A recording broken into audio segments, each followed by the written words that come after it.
Property and pensions. What are the options? What can you do?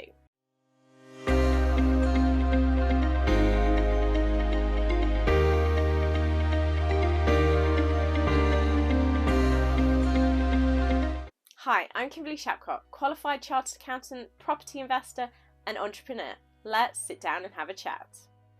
Pensions and property. Now, I do appreciate they maybe don't go hand in hand, and a lot of people are investing in property because pensions aren't delivering for them. But I would definitely say that they have part in any business venture because they are great for reducing corporation tax. As a business, if you do make pension contributions, then those contributions are allowable for tax purposes, and that will ultimately reduce your corporation tax bill. So if we did have 100,000 lying around in our business that we could pay into a pension, then paying that 100,000 would mean we get 19,000 off our tax bill. So if you are growing your business and you are starting to pay larger tax bills, then pension contributions may be a way of reducing those corporation tax bills. Now, one question I do get asked is, can I not just say I'm doing it and I've not actually made the payment? And the answer is no. You have to physically pay that contribution into a pension. But what options do you have for pensions? Now, I am openly going to say now, I am not a pensions advisor, and you need to speak to a specific pension advisor to make sure whatever approach you do take or consider taking is the right approach for you. But let's just have a quick 2 minutes on exactly what the different pensions are and who you may need to be talking to find out what is the right option for you. But if you do decide to do this, there are definite corporation tax savings basically to have if you do start making these sorts of payments.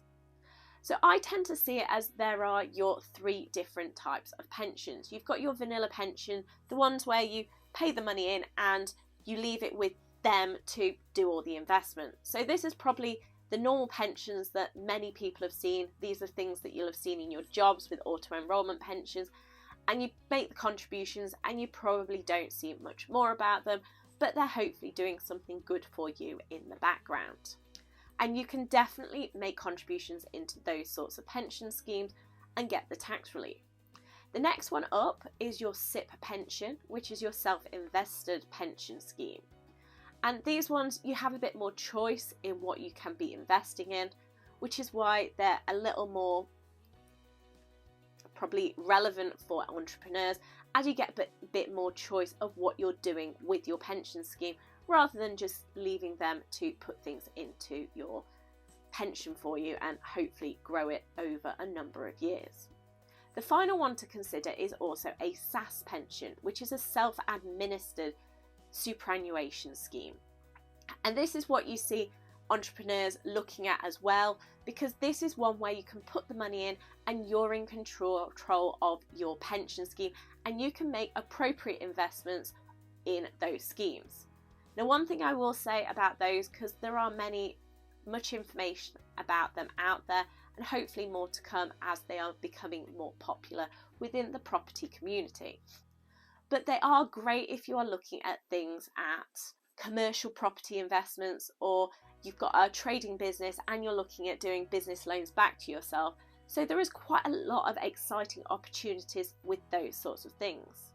But for any of these pension options, you need to just have a word with your pensions advisor or a SAS scheme provider to find what are the options there for you, to see what is going to work for you, your business and your family in the longer term, because that is ultimately one of the reasons for having pension planning within your remit of your property, your business and your life as a whole.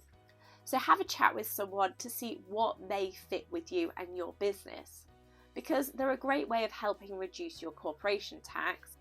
And I know they get a bad rep sometimes, especially from people like me who are in property, but they do have their place and can be very useful tools to help build your wealth over your lifetime, which ultimately is one of the goals that I know that a lot of property investors do have, is to build their wealth for their family and look at ways to ensure that they can be passing that wealth on to future generations. In summary, pensions definitely have their place in every business and can be a great way to reduce your tax in your company. They reduce your tax only when you've made the actual contribution, so this is an actual paid contribution that you do need to make.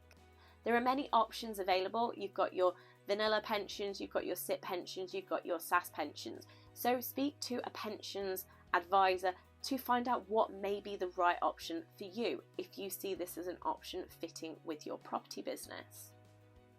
And the key final thing is just make this work for you and your family so that you are protecting your wealth and moving it forward for yourself and for your future generations.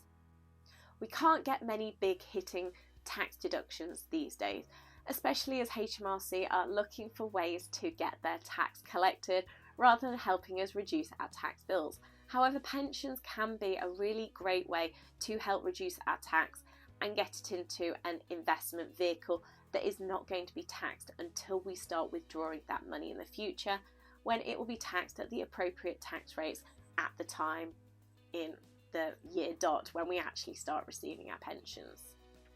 First things first, go and find out some information to see if there is a right way for you to be doing things. Hopefully today you've discovered how pensions can fit with your property business and how you can make use of them or help get some corporation tax deductions. If you have any questions, please do leave a comment. Please like the video and do subscribe to the channel. And let's make tax less taxing.